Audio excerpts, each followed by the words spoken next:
इतना कहते मित्रों मेरे सामने पर्ची निकाल रही है।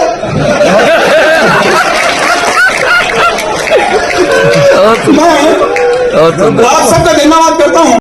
हंसते हंसते और मजाकिया अंदाज में तीरथ सिंह रावत ने जो बातें कही वो उत्तराखंड बीजेपी में उठ रहे तूफान की ओर संकेत कर रही हैं। तीरथ रावत ने बीजेपी कार्य समिति की बैठक के दौरान जो स्पीच दी उसमें बहुत सारे ऐसे सवाल थे जो मौजूदा नेतृत्व की कार्यप्रणाली पर सवाल खड़े करते हैं। तीरथ रावत ने मंगलौर और बद्रीनाथ उपचुनाव में हार के लिए सीधे सीधे संगठनात्मक ढांचे, संगठनात्मक फैसलों को जिम्मेदार ठहरा दिया। तीरथ ने सीधे सीधे कहा कि उम्मीदवार थोपे गए, उम्मीदवारों का चयन सही नहीं हुआ, यही वजह है कि हार हुई, और उन्होंने केदारनाथ को लेकर भी संकेत दे दिए। थोपने का काम मत करना। अब तो जनता आगे बढ़ गई, अब पीछे हो गए भैया। नेता तो बहुत पीछे हो गया है, सब जानता है। जनता आगे बढ़ गई है, फिर उसके साथ साथ कार्यकर्ता चल रहा है, मेहनत कर रहा है। इसलिए हमारे यहाँ कहते हैं ना, नेता आधारित नहीं, कार्यकर्ता आधारित। ये हम जो बैठे हैं ये कोई नेता नहीं है, बड़ा आदमी नहीं है, दायित्व। आज तू है तो कल मैं हूँ, आज मैं हूँ तो कल तू है। सबसे पीछे वाला यहाँ बैठ गया, यहाँ वाला यहाँ पीछे बैठ गया,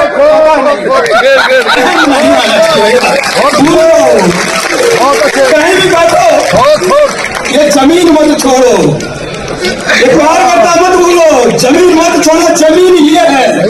इस बयान में तीरथ रावत ने नसीहत दी नेतृत्व को कि कार्यकर्ताओं को अनदेखा मत करो। तीरथ ने सीधा आरोप लगाया कि कार्यकर्ताओं की अनदेखी हो रही है और वो अनदेखी भारी पड़ सकती है। तीरथ रावत का कुर्सी जाने का दर्द भी छलका, क्योंकि पहले मुख्यमंत्री की कुर्सी गई, इस बार सांसदी का टिकट भी नहीं मिला। इसीलिए उन्होंने कहा कि कुर्सी हमेशा किसी की नहीं रहती, जो इन दिनों कुर्सी पर बैठे हुए हैं वो कब पीछे चले जाएंगे कोई नहीं जानता। तीरथ ने संकेत और इशारे बहुत सारे किए, हालांकि धामी की तारीफ भी की। लेकिन मैं पुष्कर धामी जी को बहुत बहुत बधाई देता हूँ, बहुत बहुत बधाई देता हूँ, धन्यवाद करता हूँ। और जब मुख्यमंत्री बने थे, हम मिले थे, मैं तो इनका संघर्ष लखनऊ से जानता हूँ। मैं एमएलसी था, ये लॉ कर रहे थे, पूरा संघर्ष के साथ में मैं जानता हूँ यहाँ भी कैसे कैसे, तो इनका संघर्ष जानता हूँ। तो मैंने इसी तरह कहा कि पुष्कर जी आप केवल 6-7 महीने के लिए नहीं आए हो, मैं उतरा तुम आए हो, तो 6-7 महीने के लिए नहीं आए हो।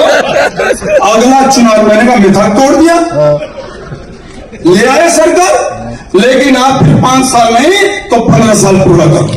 बहुत सुंदर, बहुत सुंदर। हम उनमें से नहीं है, बना दिया तो फिर लौट जाओ उसके आगे पीछे, आगे पीछे।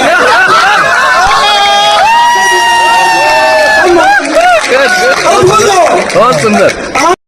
तीरथ ने जिस अंदाज में तारीफ की उसके भी मायने निकाले जा रहे हैं। सवाल यही है कि क्या वास्तव में धामी की काबिलियत से तीरथ गदगद हैं, या फिर उनके छात्र जीवन के किस्से तीरथ को इतने पता हैं कि वो कुछ कहना नहीं चाहते लेकिन बहुत कुछ कह भी गए। अब सियासत यही है, एक तरफ भारतीय जनता पार्टी में उत्तर प्रदेश में जिस तरीके से बवाल मचा है, क्या वही हाल उत्तराखंड में होने वाला है? कांग्रेस मजे ले रही है। और जिन लोगों को लग रहा है कि उन्होंने मुख्यमंत्री की तारीफ करी, वो ये नहीं समझ रहे हैं कि इशारों में उन्होंने मुख्यमंत्री को भिगो कर शब्द चुभाए हैं और ये कहा है कि कार्यकर्ता सर्वोपरि होना चाहिए, और वो होना भी चाहिए। जिस तरह से पिछले दिनों भारतीय जनता पार्टी में एक होड़ सी मच गई थी दूसरे दलों के लोगों को अपने दल में शामिल करने की, उसको देखकर तो यही लगता है कि भारतीय जनता पार्टी अपने कार्यकर्ताओं का गला काटकर उनके सामने की थाली दूसरों को परोसने का काम कर रही है। उसी को लेकर मैं ये समझती हूँ, मेरी छोटी बुद्धि यही समझती है कि तीरथ रावत जी का जो इशारा था वो यही था कि कार्यकर्ता को कहीं ना कहीं आप हाशिए में डाल रहे हैं।